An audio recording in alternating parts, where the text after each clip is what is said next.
सुप्रभात प्रिय विद्यार्थियों। आईपीएस एजुकेशन हब चैनल को सब्सक्राइब करें और लाइक करें। ऑनलाइन पढ़ाई का आनंद प्राप्त करें।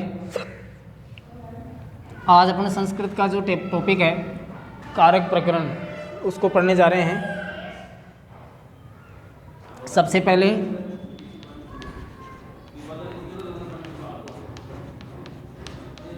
कारक की परिभाषा। कारक किसे कहते हैं? अर्थात जो क्रिया करता है उसे कारक कहते हैं।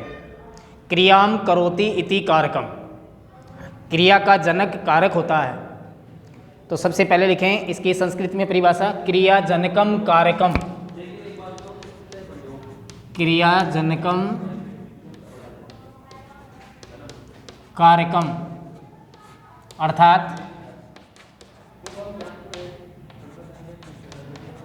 क्रिया का जनक,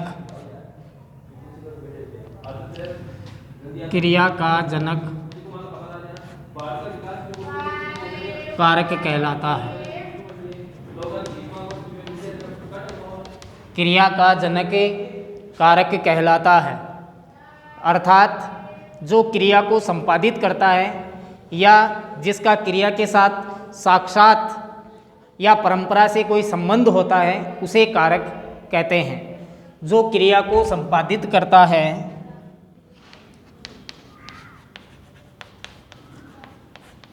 जो क्रिया को संपादित करता है,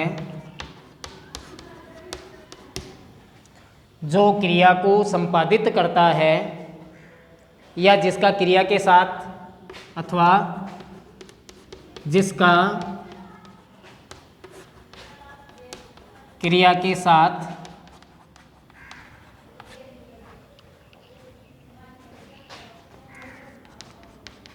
साक्षात या परंपरा से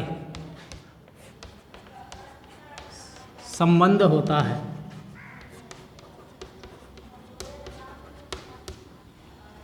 जिसका क्रिया के साथ साक्षात या परंपरा से संबंध होता है वह कारक कहा जाता है। वह कारक कहा जाता है। कारक में बेटा इसमें विशेष तौर से ध्यान रखना है, क्रिया के साथ कारकों का साक्षात या परंपरा से संबंध कैसे होता है ये जानने के लिए आपको मैं एक वाक्य यहाँ पर समझा रहा हूँ, जो कि वाक्य है, हे मनुष्य नरदेवस्य पुत्र है जय देव है स्वहस्तेन कोशात निर्धनभ्ये ग्रामे धनम ददाति। अत्र क्रियाया सह कारकाणाम संबंधम ज्ञातुमेव प्रकारेण प्रश्नोत्तर मार्ग आचरणीय है। यहाँ पर कहने का भावार्थ ये है, क्रिया के साथ कारकों का संबंध जानने के लिए इस प्रकार से प्रश्नोत्तर मार्ग का आश्रय लेना चाहिए। सबसे पहले मैं आपको बता दूं, इसको उतारने के बाद आप आगे इसका जो उदाहरण है वो किस प्रकार से लिखेंगे। देखिए,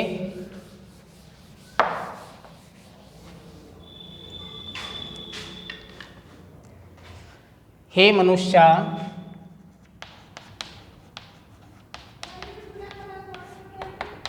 हे मनुष्य नरदेवस्य पुत्र है, नरदेवस्य पुत्र है जय देव है स्वहस्तेन, जय देव है स्वहस्तेन, स्वहस्तेन कोशात निर्धनभ्ये, कोशात निर्धनभ्ये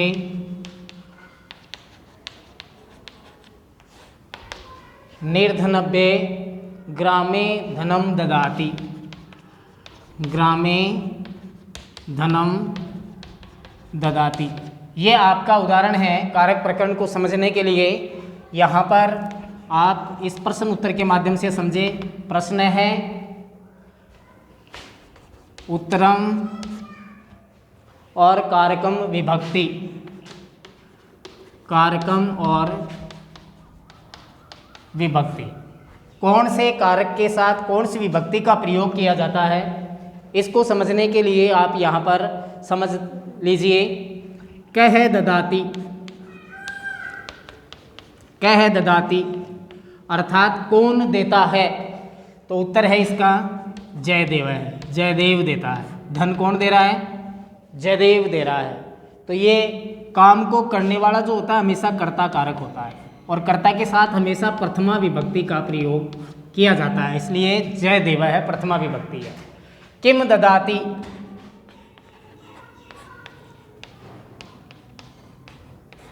किम ददाती, तो यहाँ पर दिया क्या जा रहा है, धनम ददाती, तो ये उत्तर हो गया धनम। और ये जिस काम को किया जा रहा है संबंध हो वो कर्म कारक होता है, और कर्म के साथ हमेशा द्वितीय विभक्ति का प्रयोग किया जाता है। किम ददाती के बाद में केन ददाती, केन ददाती, केन ददाती अर्थात किससे दिया जाता है, स्वहस्तेन, अपने हाथ से, स्वहस्तेन, अपने हाथ से। तो आधार जो है वो करण होता है, करणम, और करण के साथ हमेशा तृतीय विभक्ति का प्रयोग किया जाता है। केन ददाती के बाद में केभ्ये ददाती,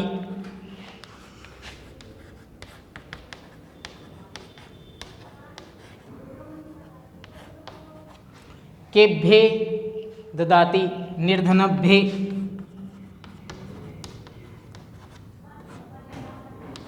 निर्धनभ्ये, केभ्ये ददाती, निर्धनभ्ये संप्रदान,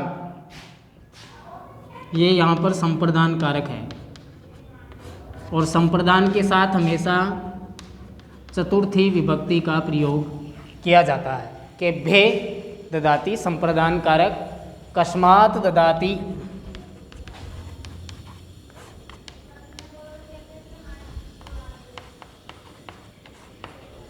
कस्मात् ददाती कहाँ से देता है, कोषात, खजाने से। इसके साथ पंचमी विभक्ति, क्योंकि ये आपका कारक जो है वो अपादान कारक है, अलग हो रहा है धन को खजाने से, तो अपादान, और अपादान के साथ पंचमी विभक्ति का प्रयोग किया जाता है। अपादान के साथ कौन सी विभक्ति का प्रयोग होता है, पंचमी का। और इसके बाद में है कुत्र ददाती, कहाँ देता है, गांव में देता है, ग्रामे धनम ददाती, तो ग्रामे अधिकरण, आधार है अधिकरण, अधिकरणम, और अधिकरण के साथ हमेशा सप्तमी या षष्ठी विभक्ति का प्रयोग किया जाता है, सप्तमी विभक्ति। तो इस प्रकार से इसको समझने के लिए यहाँ पर आप अच्छी तरह से ध्यान रखें बेटा, जयदेव इस कर्ता कारक का तो क्रिया के साथ साक्षात संबंध है, और दूसरे कारकों का परंपरा से संबंध है, अतः ये सब कारक कहे जाएंगे जितने भी हैं। परंतु इस वाक्य का जो आपने देखा है, हे मनुष्याः नरदेवस्य, इन दोनों पदों का ददाती जो क्रिया है उसके साथ साक्षात या परंपरा से संबंध नहीं है, अतः ये दो पद कारक नहीं हैं, संबंध कारक तो नहीं है, परंतु उसमें षष्ठी विभक्ति होती है। इस प्रकार से आप संस्कृत के अंदर देखें, कारकों की जो संख्या है वो कितनी है, कितने होते हैं संस्कृत में कारक, उसको आप ध्यान से पढ़ें।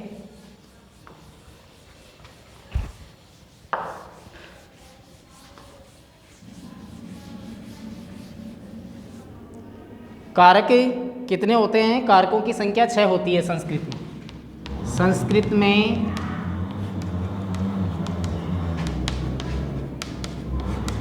कारकों की संख्या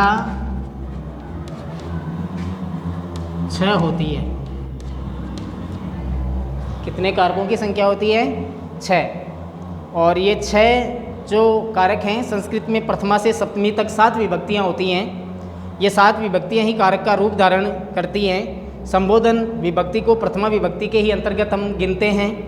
क्रिया से सीधा संबंध रखने वाले शब्दों को कारक माना जाता है। षष्ठी विभक्ति का क्रिया से सीधा संबंध नहीं हो सकता, अतः संबंध कारक को कारक नहीं मानते हैं अपन। इस प्रकार संस्कृत में कारकों की संख्या 6 ही होती है तथा विभक्तियाँ हमेशा 7 होती है। कारकों में प्रयुक्त विभक्तियाँ और उनके चिन्ह किस प्रकार से आपको याद करने हैं, आप याद कीजिए। यहाँ पर लिखेंगे कारक, यहाँ पर लिखेंगे विभक्ति और यहाँ पर लिखेंगे आप चिन्ह। कारक प्रकरण को याद करने के लिए ये फॉर्मूला आपको ज़रूर याद होना चाहिए, तभी जाकर के आप कर पाएंगे। कर्ता कारक होता है सबसे पहले, एक हो गया, दूसरा कर्म कारक है, तीसरा करण कारक है, संप्रदान कारक है, अपादान कारक है और अपादान के बाद में संबंध और अधिकरण, संबंध और अधिकरण कारक, संबंध और अधिकरण कारक। और इसके बाद में लास्ट में आता है आपका संबोधन कारक, संबोधन कारक। तो इस प्रकार से 1 2 3 4 5 6 यहाँ तक के ये कारक अधिकरण कारक मानते हैं, संबंध को कारक नहीं मानते, संबोधन को कारक नहीं मानते। इसको प्रथमा विभक्ति के अंतर्गत गिनते हैं और इसका क्रिया से कोई संबंध सीधा नहीं होने के कारण इसको भी कारक नहीं मानते हैं। अपादान और अधिकरण कारक ये इतने होते हैं, 1 2 3 4 5 और 6। कारकों की संख्या कितनी होती है? 6। अब आपको ध्यान रखना है, कर्ता के साथ हमेशा प्रथमा विभक्ति का प्रयोग होता है, कर्म के साथ द्वितीय विभक्ति का प्रयोग होता है, करण के साथ तृतीय विभक्ति का प्रयोग होता है, संप्रदान के साथ चतुर्थी विभक्ति का प्रयोग होता है और अपादान के साथ पंचमी विभक्ति का प्रयोग होता है और संबंध के साथ षष्ठी विभक्ति का प्रयोग होता है, संबंध के साथ, और अधिकरण के साथ सप्तमी विभक्ति का प्रयोग होता है। और संबोधन में हमेशा संबोधन कारक ही होता है, संबोधन के साथ संबोधन ही होता है हमेशा। संबोधन में प्रथमा विभक्ति प्रयुक्त होती है। तो इस प्रकार से आप ध्यान दे करके और याद कर सकते हैं। चिन्ह अगर अपन बात करते हैं, कर्ता ने कर्म को करण से संप्रदान के लिए अपादान से पृथक अलग किया गया, संबंध का की के रा री रे और का की के रा री रे में पर, अधिकरण में और पर, और संबोधन में हे अरे। इस प्रकार से ये आपको याद करने हैं। संस्कृत में विशेष तौर से आप लोगों को ध्यान रखना है, कर्ता के 3 पुरुष 3 वचन और 3 लिंग होते हैं। और प्रथम पुरुष आपको पता है सह तो ते, मध्यम पुरुष के त्वम युवाम यूयम, उत्तम पुरुष के अहम आवाम वयम। तो इस प्रकार से जो क्रिया करने में हमेशा स्वतंत्र होता है उसे कर्ता कारक कहा जाता है।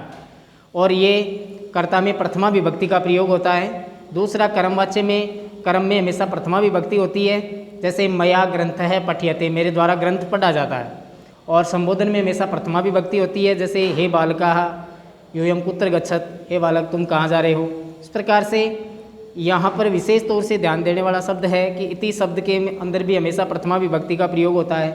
तो ये आपके कारक प्रकरण को पढ़ने के लिए ये जो ज़रूरी चीज़ें हैं, ये मैंने आपको उस उदाहरण के माध्यम से और इसके माध्यम से बता दी हैं, ये आप याद करेंगे।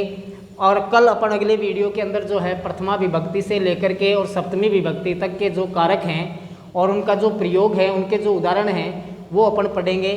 तब तक के लिए थैंक्स, धन्यवाद। और अगले वीडियो में अपन कल और देखेंगे और पढ़ेंगे।